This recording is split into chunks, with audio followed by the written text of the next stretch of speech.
भ्रष्टाचार का मुद्दा केवल एक चुनावी जुमला बनकर रह गया है, यह कहना है social worker, social media activist व मॉडर्न ऑटोमोबाइल हिसार के जनरल मैनेजर राजकुमार चहल का। उन्होंने आज दैनिक पाठक के लोकमंच के माध्यम से कई वर्तमान मुद्दों पर बेबाक बातचीत की, जो कि आपके लिए प्रस्तुत है। देवेंद्र उपल, हिसार। चहल साहब, किसान आंदोलन चल रहा है और बढ़ भी रहा है, तो आपके विचार में इसका क्या समाधान हो सकता है? किसान आंदोलन 1907 में भी हुआ था इसी प्रकार का, जब कानून आया था कोई। उसके बाद आज से 30-35 साल पहले भी ऐसा ही कोई कानून आ रहा तब भी हुआ था। कांग्रेस ने भी ये कानून लाने की कोशिश की थी, तब हमारे बीजेपी के जो आज गवर्नमेंट में है उन्होंने काफ़ी विरोध किया था। जो एमएसपी का इशू है वो हरियाणा पंजाब के किसान को ही मिलता है। पूरे बाकी इंडिया में एमएसपी, जहाँ तक मेरे को नॉलेज है, एमएसपी बाकी जगह पूरे देश में मिल भी नहीं रहा है।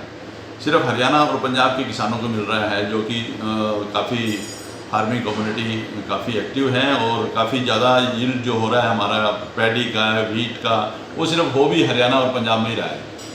तो ये समाधान गवर्नमेंट को निकालना चाहिए, इसका किसानों की बात सुननी चाहिए। और इसमें किसानों के कुछ ऑब्जर्वेशंस हैं जो कि गवर्नमेंट उसको एग्री कर रही है कि इसमें गलतियां हुई हैं। तो देश की आबादी निरंतर बढ़ रही है, और क्या आप ज़रूर समझते हैं कि इस समय इसके ऊपर कोई कानून आए, या और क्या आप सजेस्ट करते हैं? ऊपर साहब, देश की आबादी एक गंभीर समस्या है। हम कितना भी उत्पादन करें, कितनी भी तरक्की करें, अगर पॉपुलेशन इसी तरीके से बढ़ती गई तो उसका जितने भी संसाधन है वो कम पड़ेंगे। तो इसके लिए हमें एक सिविल यूनिफॉर्म कोड की काफ़ी सालों से बातचीत चल रही है, वो उसको लागू करके और सब लोगों को, चाहे वो किसी भी धर्म का हो, किसी भी, पहले भारतीय हैं और सब भारतीयों के लिए एक जैसा कानून होना चाहिए, जिससे कि हमारी पॉपुलेशन पर कंट्रोल हो। अदरवाइज हम कितनी भी मेहनत करें, कितनी भी तरक्की करें, अगर पॉपुलेशन ऐसे बढ़ती गई तो इसका कोई मायना नहीं रह जाएगा तरक्की का। क्या देश में भ्रष्टाचार आप भी मानते हैं कि कोई मुद्दा रह गया है, या सिर्फ एक चुनावी जुमला रह गया है? भ्रष्टाचार बहुत बढ़ रहा है, पहले से कई गुना ज़्यादा बढ़ चुका है। भ्रष्टाचार चुनाव के टाइम ही याद आता है, उसी टाइम कोई आंदोलन छिड़ता है। अदरवाइज भ्रष्टाचार तो एक बहुत बड़ी समस्या है, एक आम आदमी के लिए, एक मिडिल क्लास के लिए हर जगह पैसे दे के काम होता है। बहुत ज़्यादा ये समस्या बढ़ती जा रही है, इसका तरफ बिल्कुल ध्यान देना चाहिए। इंडिपेंडेंट एजेंसीज होनी चाहिए जो इसको कंट्रोल करें। क्या इस समय ये जो आंदोलन चल रहा है किसानों का, इस समय हरियाणा के किसान ये चाहते हैं कि SYL बन जाए, तो क्या पंजाब के किसानों को इसके लिए समर्थन देना चाहिए या नहीं? SYL का मुद्दा इस आंदोलन से ना जोड़ें। SYL का मुद्दा सुप्रीम कोर्ट और गवर्नमेंट ऑफ इंडिया ने बैठ के सुलझाना है। इसके लिए कई बार डिसीजन भी आ चुके हैं, सुप्रीम कोर्ट के भी डिसीजन आए हैं। तो इसमें सुप्रीम कोर्ट और केंद्र सरकार और हरियाणा और पंजाब की सरकार मिल बैठ के जो भी समाधान निकालें। ये किसानों के एजिटेशन से नहीं होगा और ये किसान इसको समाधान नहीं निकाल सकते हैं। तो ये तो सरकार का काम है, सरकार इसको बैठ के सुलझाए।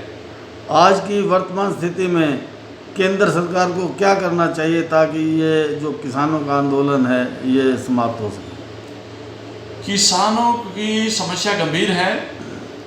काफ़ी 2013-2014 में हमारे माननीय प्रधानमंत्री जी ने बोला था कि मैं गवर्नमेंट में आते ही पहली कलम से स्वामीनाथन आयोग लागू करूँगा, और बाकी हमारे प्रदेश अध्यक्ष ने भी और हमारे कृषि मंत्री ने भी, सभी ने बोला था कि हम स्वामीनाथन आयोग को लागू करेंगे और किसानों की समस्या को दूर करेंगे। नहीं तो कम से कम उनकी कीमत जो है 2020-22 तक दुगनी कर देंगे। लेकिन अब हो उल्टा रहा है, किसानों की समस्याएं बढ़ रही हैं। उसके लिए इस तरीके के कानून आ रहे हैं जिससे कि किसान कम्युनिटी बहुत घबराई हुई है। उनको लग रहा है कि हमें कॉर्पोरेट हाउस के हाथों बेचा जा रहा है, तो उनको कोई समझा नहीं पा रहा है और उनको बताया नहीं जा रहा है, और उनकी समस्या बड़ी जेन्युइन है। उनको सरकार को बैठ के इनकी सुन के और इसको दूर करना चाहिए।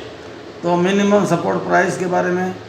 मिनिमम सपोर्ट प्राइस बहुत कम लोगों को मिल पाता है, और जो मिल रहा है वो हरियाणा पंजाब में मिल रहा है, बाकी शेष भारत में नहीं मिल रहा है।